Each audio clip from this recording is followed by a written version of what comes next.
ಸಂಬಂಧ ಮಾತಾಡ್ತಿರೋದು ಫ್ರೆಂಡ್ಸ್. ಇದು ಬಂದು ಒಂದು ಫುಲ್ ಸೆಟ್ ಫ್ಯಾಮಿಲಿ ಔಟ್ಫಿಟ್ಸು ಫ್ರೆಂಡ್ಸ್. ಇದು ವಿಸ್ಕಾ ಔಟ್ಫಿಟ್ಸು ಮತ್ತು ಇದರಲ್ಲಿ 3 ಸೆಟ್ಸ್ ಇದೆ. ಇದು 1 ಇಯರ್ ಬಾಯ್ಗೆ, ಬರ್ತ್ಡೇ ಬಾಯ್, ಮತ್ತು ಇದು ಫಾದರ್ಗೆ. ಇದು ಫ್ರಾಕ್ ಬಂದುಬಿಟ್ಟು ಮದರ್ಗೆ ಫ್ರೆಂಡ್ಸ್. ಇದರಲ್ಲಿ ದುಪ್ಪಟ್ಟ ಕೂಡ ಬರುತ್ತೆ, ಬೆಲ್ಟ್ ಕೂಡ ಬರುತ್ತೆ. ಲಾಂಗ್ ಫ್ರಾಕ್ ಇದೆ. ಇದರಲ್ಲಿ ಬಂದು ಎಂಬ್ರಾಯ್ಡ್ರಿ ವರ್ಕ್ ಮಾಡಿಸಿದ್ದೀವಿ. ಟಾಪ್ ಪಾರ್ಟ್ಗೆ ಮಾತ್ರ ಮಾಡಿಸಿದ್ದೀವಿ. ಮತ್ತು ಇದರಲ್ಲಿ ಬೆಲ್ಟ್ಗೂ ಕೂಡ ಫ್ಲವರ್ಗೂ ಕೂಡ ಎಂಬ್ರಾಯ್ಡ್ರಿ ವರ್ಕ್ ಇದೆ. ಇದರಲ್ಲಿ ಬಂದುಬಿಟ್ಟು 2 ಲೇಯರ್ಸ್ ಇದೆ. ಇದು 1 ಲೇಯರ್, ಇದು 2 ಲೇಯರ್ಸು ಫ್ರೆಂಡ್ಸ್.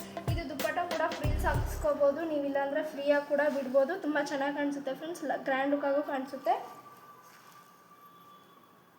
ಫ್ರೆಂಡ್ಸ್. ಇದು ಬಂದುಬಿಟ್ಟು 1 ಇಯರ್ ಬರ್ತ್ಡೇ ಬಾಯ್ಗೆ. ಇದು ಒಂದು ಬ್ಲೇಸರ್ ಫ್ರೆಂಡ್ಸ್. ಇದು ವೈಟ್ ಶರ್ಟ್ ಮತ್ತು ಬ್ಲೇಸರು ಮತ್ತು ಪ್ಯಾಂಟ್ ಮಾಡಿಸಿದ್ದೀವಿ. ತುಂಬ ಲುಕ್ಕಾಗಿ ಕಾಣಿಸುತ್ತೆ ಫ್ರೆಂಡ್ಸ್. ಬರ್ತ್ಡೇಲಂತೂ ತುಂಬ ಚೆನ್ನಾಗಿ ಕಾಣಿಸುತ್ತೆ. ಇದು ಬ್ಲೇಸರ್ ನೋಡಿ ಫ್ರೆಂಡ್ಸ್, ಈ ಥರ ಬಟನ್ಸ್ ಹಾಕ್ಸಿದ್ದೀವಿ, ಈ ಥರ ಪಾಕೆಟ್ ಕೂಡ ಇಕ್ಸಿದ್ದೀವಿ. ಇದು ಪ್ಯಾಂಟು ಮತ್ತು ಇದು ವೈಟ್ ಶರ್ಟು ಫ್ರೆಂಡ್ಸ್. ಇದು ಬಂದುಬಿಟ್ಟು ಬರೀ ಫಾದರ್ಗೆ ಅಷ್ಟೇ ಫ್ರೆಂಡ್ಸ್. ಇಲ್ಲಿ ನೋಡಿ ಈ ಥರ ಡಿಸೈನ್ ಕೂಡ ಮಾಡಿಸಿದ್ದೀವಿ, ನೆಕ್ ಡಿಸೈನ್ ಈ ಥರ ಮಾಡಿ